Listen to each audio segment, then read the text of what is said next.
हमारे अपने समाज में बहुत विविधताएं हैं। हमारे अपने समाज में लोग अलग अलग जातियों से आते हैं, अलग अलग मजहब है, अलग अलग इनकम ग्रुप भी है। एक लोअर इनकम ग्रुप्स की महिला है, एक संपन्न वर्ग की महिला है, एक मिडिल इनकम ग्रुप की महिला है। इनकम ग्रुप का भी फर्क है। लिटरेसी लेवल में भी एक बहुत बड़ा अंतर है।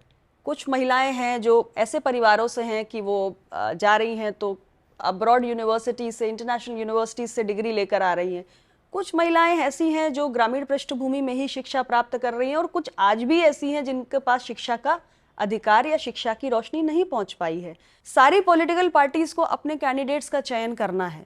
तो अगर हमने तय किया है कि 1/3 सीटें हमें महिलाओं को लड़ानी है, तो यहाँ हमको भी ये फैसला करना पड़ेगा कि हर सीट पर 1/3 सीटों पे हम इन बातों का ध्यान रखें कि जब हम महिला को अपना कैंडिडेट बना रहे हैं तो उन महिलाओं में भी सोशल डाइवर्सिटी का ध्यान रखें कि आप अपर कास्ट की महिलाओं को भी मौका दें, आप ओबीसी की महिलाओं को भी मौका दें, और आप SC ST की महिलाओं को भी मौका दें। और आप उसमें क्या समझते हैं कि क्या हमें ये एक्चुअली कानून में भी रखना चाहिए उस OBC रिप्रेजेंटेशन को, या ये खुद पॉलिटिकल पार्टीज को अपने आप ही एक कदम उठाना चाहिए? दोनों पक्ष हैं। जो मैंने आपसे पहले बात कही कि कानून में भी प्रावधान करना जरूरी होता है, तो मुझे लगता है कि बड़ी बड़ी पार्टियां, आज सारी पार्टियां संसद के फोरम पे आके इस बात को कह रही हैं कि नहीं, हमारे पिछड़े जाति की महिलाओं का रिप्रेजेंटेशन होना चाहिए, क्योंकि SC ST महिलाओं को तो जो ऑलरेडी ईयरमार्क सीट्स हैं हमारी SC ST के लिए, उसमें कुछ सीटें हमारी महिलाओं को दी जाएंगी, लेकिन OBC के लिए कोई स्पेसिफिक प्रोविजन नहीं है।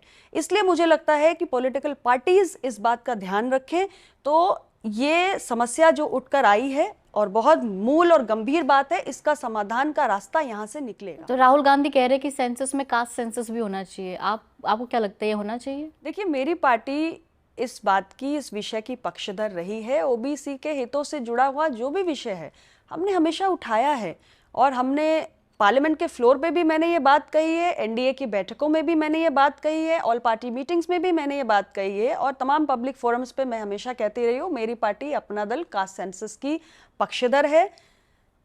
इनफैक्ट आज मैं देख रही हूँ कि बहुत सारी पॉलिटिकल पार्टीज आज इस विषय के पक्ष में हैं। कांग्रेस 2011 में इसके पक्ष में नहीं हुआ करती थी, या उससे पहले नहीं हुआ करती थी, आज कांग्रेस भी उसकी बात कर रही है।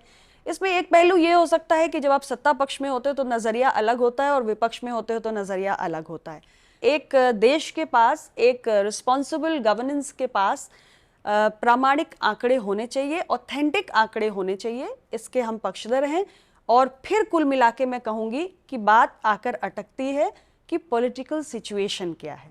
जिस पार्टी के पास संख्या बल होगा, जिस पार्टी के पास देश का मैंडेट है, इवेंचुअली वो जो चाहेगी वही होगा। लेकिन जब ये कोई भी पार्टी सत्ता में हो तो ये कास्ट सेंसस से कतराती क्यों है? मतलब इसमें ऐसा क्या उनको खतरा नजर आता है कि वो तो हर सत्ता में आने वाली पार्टी का जवाब मुझे लगता है कि उन पॉलिटिकल पार्टीज से लेना बेहतर होगा जो इसका विरोध करती आई हैं।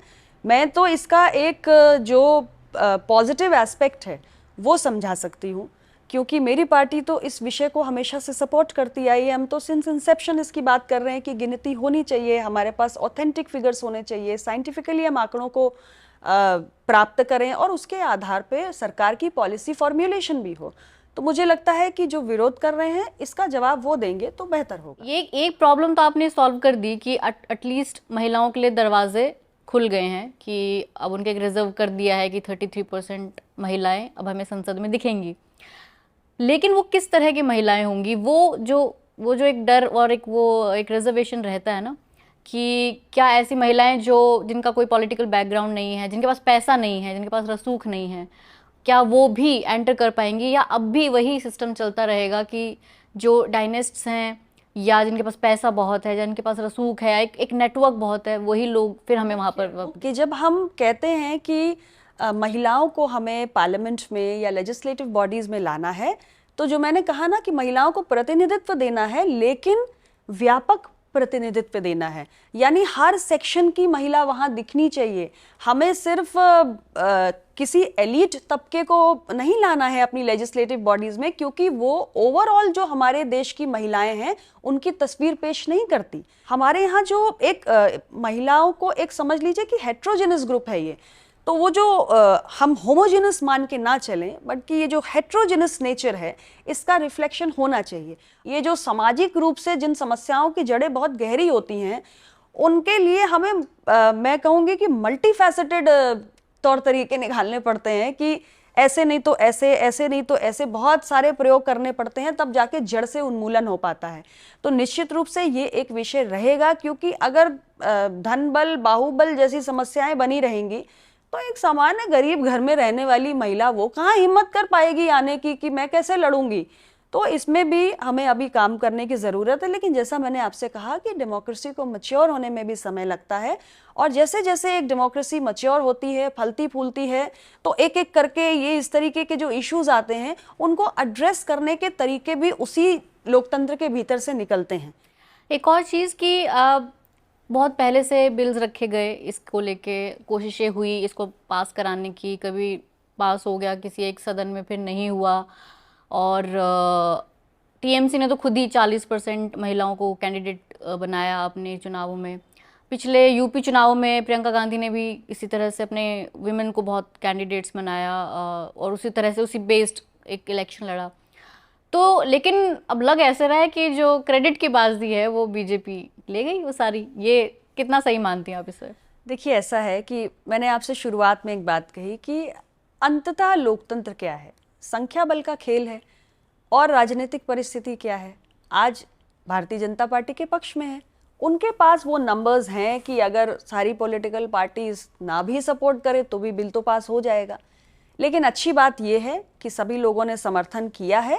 हालांकि भारतीय जनता पार्टी को एज रहेगा, लेकिन कम से कम ये तो है कि ये आरोप तो नहीं लगेगा कि किसी दल ने इसका विरोध किया।